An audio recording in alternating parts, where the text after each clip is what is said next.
Earth signs and water signs, what is your secret destiny? If you would like your own reading, I can certainly do that for you. And you can go to my website, naomitarot.com, or you can email me at naomitarot1199@gmail.com.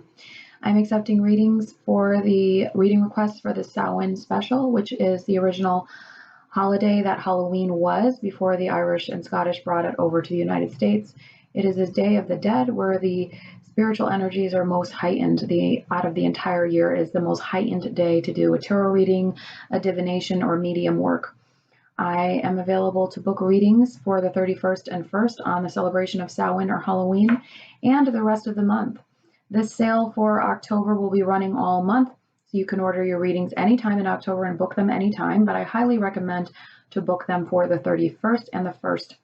And I have prices that start at $25. There's a price for everybody. And I also have the $90 special, which is 5 questions plus an astrology chart for $90 or 7 questions for $90. Normally that price is $100. Check out the website for further details on life coaching, spells, and divination and tarot card readings. Now, that just slid down as I was talking. It was not a ghost. It was just me. It didn't stick quite well to the candle, my little jack-o'-lanterns, to celebrate Halloween. So we're going to just finish our series about the secret destiny of the earth signs and the water signs, because I did air and fire. So somebody like Prince Harry, who is a Virgo, is living in the ego energy of I serve, I support, and I protect others. Virgos are a very supportive sign. So in the negative, they can become the martyr, and in the positive, they can become the nurse, the counselor, the teacher, the helper, right? Virgo's destiny and energy in their lifetime is to serve others, to protect others. We saw this recently in the news where Prince Harry was very protective over Meghan and wants to file a lawsuit against the press. However, sometimes that can go a little overboard, the protection stuff, when it's not even for their own good. They can get a little overprotective. Now, it's understandable. This is his wife, the mother of his child, that he wants to protect.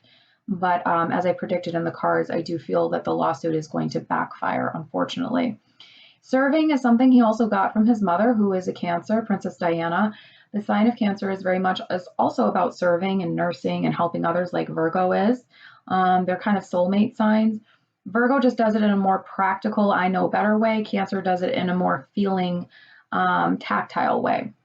So I serve, I support, and I protect are the secret destinies of Virgo. It's very much about helping other people. So part of Virgo's destiny is that Virgo has to remember to take care of themselves, because a lot of it is outward serving of others. And Virgo has to remember that they are important as well. Now, when we get to Taurus, the destiny of a Taurus is I build, I rebuild, and I provide a solid foundation. Queen Elizabeth II is a perfect example of this. Not Queen Elizabeth I, she was a Virgo, but Queen Elizabeth II. She is a perfect example of this Queen of Pentacles building energy, right? She rebuilt the idea and concept of what a modern monarchy meant. She helped solidify their name and their place in British history, and solidified the need for a monarchy's place in modern times. Now, this was a very challenging feat to do, because before Elizabeth II, a lot of kings and queens had a lot more power. The public's perception, at least, of power in the monarchy was changed quite a lot during Elizabeth II's reign, and they became more of a figurehead. Now, behind closed doors, I believe that they do a lot more politically than they claim they do. They claim they don't, but I think they do, and they're just not telling us. However, from what we perceive and know as a mainstream public, the Queen doesn't have much power except as a figurehead. To be able to maintain the legitimacy and the need for royalty, and to maintain the need to even have it as a structure in society, is a pretty large feat for Elizabeth II to have done. And she did that under the guise of the fact that the Queen, the King, the figurehead solidifies the culture of the United Kingdom, solidifies what it means to be British. And that is very Taurus energy. It's about solidification, building, and making things stay at a stable foundation. You know, it's very much the number 4 Emperor vibration. It's kind of a boring number, but it's a necessary number, and it is the very foundation and building blocks for things. Okay, so now when we go on to Capricorn, Capricorn is like building, like Taurus is. It's a building energy, but it's more so about how can I provide, right? How can I provide for myself as the father of the zodiac, and how can I provide for others? That is the secret destiny of Capricorn. Capricorn is represented by the Emperor card, similarly to the way Taurus is. However, while Taurus is more of the feminine Empress energy, Capricorn is really truly the Emperor or father of the zodiac. Now, the alternative symbol for Capricorn is the Devil card. I don't really like to mention that one too much. I don't think it's fair that I got assigned such a terrible card. That is the dark vibration of a Capricorn. But in the higher vibration, the destiny of Capricorn is really how can I protect and provide for others that are in my life, and how can I protect and provide for myself. You know, like I know people who have a North Node or a Sun in Capricorn or a Moon in Capricorn if they're a woman, and they're so responsible. Their life tends to come across as like a boring life, but at the same time, it's a life that is done with purpose, concentration, and very careful, measured steps. Think of somebody like Kate Middleton, who very carefully, with the assistance of her mother, social climbed to marry Prince William. And yes, she did social climb, my Kate lovers, just like Meghan did. But she did it in a more cautious, careful way, I would say, in the sense that it was not as obvious. Now, they both essentially did the same thing when it comes down to it. So let's be real here. I'm not a hypocrite who praises, you know, Kate all damn day and then puts Meghan down. I try never to do that on my channel because, quite frankly, I don't feel negatively towards Meghan. And also, honestly, I do think they both social climbed. But Kate's steps were much more careful and measured. They were much more practiced. They were very much about building security for herself, her family, and her name. And I think that's what she achieved. Now, while she's not the outward provider because she married into royalty, she assured a future where her children will always be provided for and will have a good name because of her careful, measured building steps, her secure, protective steps of Capricorn. Now, when we move on to the water signs, the first water sign that comes to my mind is Princess Diana. She is a Cancer, or was a Cancer. Cancer is all about how can I nurture? How can I connect my heart center to others' heart centers? It's a very emotional sign. It's also a sign that feels a need to protect itself with a hard outer shell when wounded. It's also a sign that is very much about self-nurture, not just nurture of others. But it is very much a sign about mothering others, not just literal children, but mothering others in the world. And she certainly did that because she mothered children in Africa. She mothered children from different charities. She mothered people in general. She showed a compassion that other people throughout royalty and throughout history even did not show. Somebody similar to that who really was very hands-on with destitute people was Mother Teresa. Mother Teresa was a Virgo, and as I said earlier, in my Virgo explanation about Harry, Virgos are kind of like the soulmate or sister sign to Cancer. It's like the Earth version of Cancer. So that's why a lot of times we see relationships between Virgos and Cancers or closeness between them.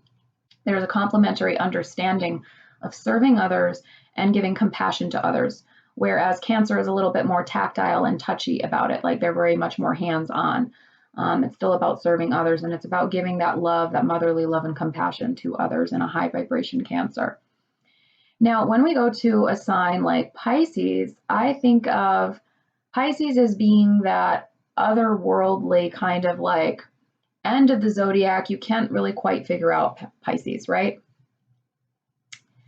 Pisces is almost like lead by example, lead by existing. It's not really so much that they have a destiny of acting. It's like a destiny of being, and people are just simply drawn to them when they're in a high vibration. A destiny of teaching these old soul life lessons to others just by being a human being on this earth, right? Just by existing.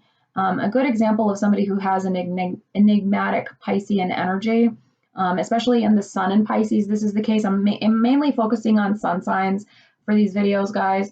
I'm not really focusing on the moon or north node, but if you happen to have, if you're a woman and you happen to have one of these signs in your moon, then yes, it can apply to that. But I'm talking more so about the outward ego expression, which is the sun sign. So a really great example of a Pisces is the singer Rihanna. There's pretty much like nobody who says bad things about Rihanna. Everybody loves her. They feel that she's just so magnetic. People praise her all the time. They love her clothing line, her body positivity and acceptance of other people. And she has a very like strong charisma about her.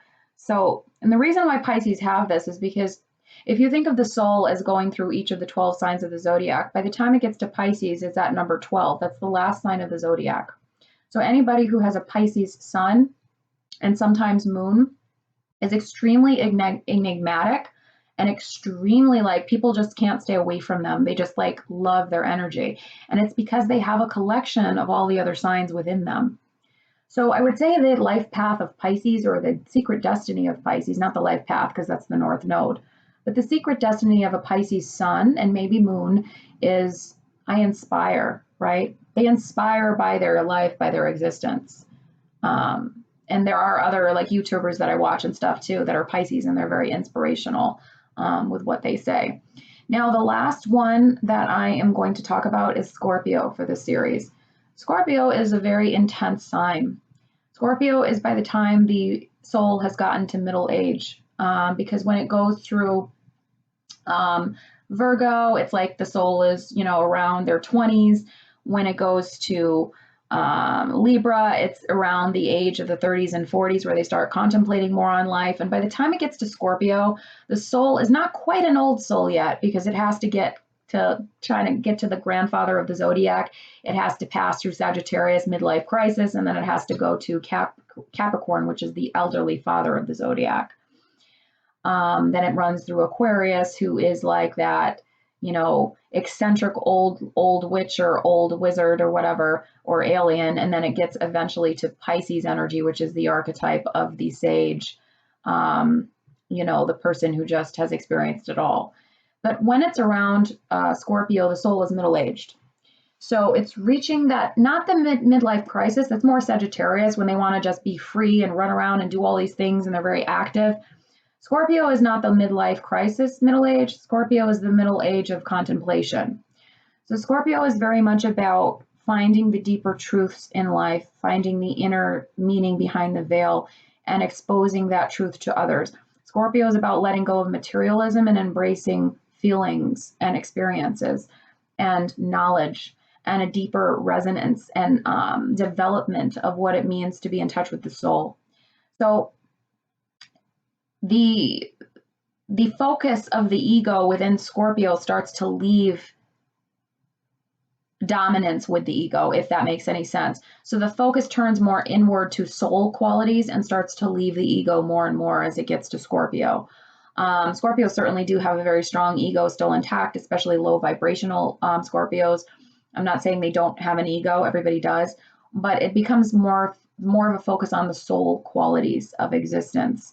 The soul qualities and what's important to us and what drives us, and what we need to understand about our lives and how we fit into humanity, and contemplating the meaning of that, and not just getting caught up in the ego young soul energy of things, right?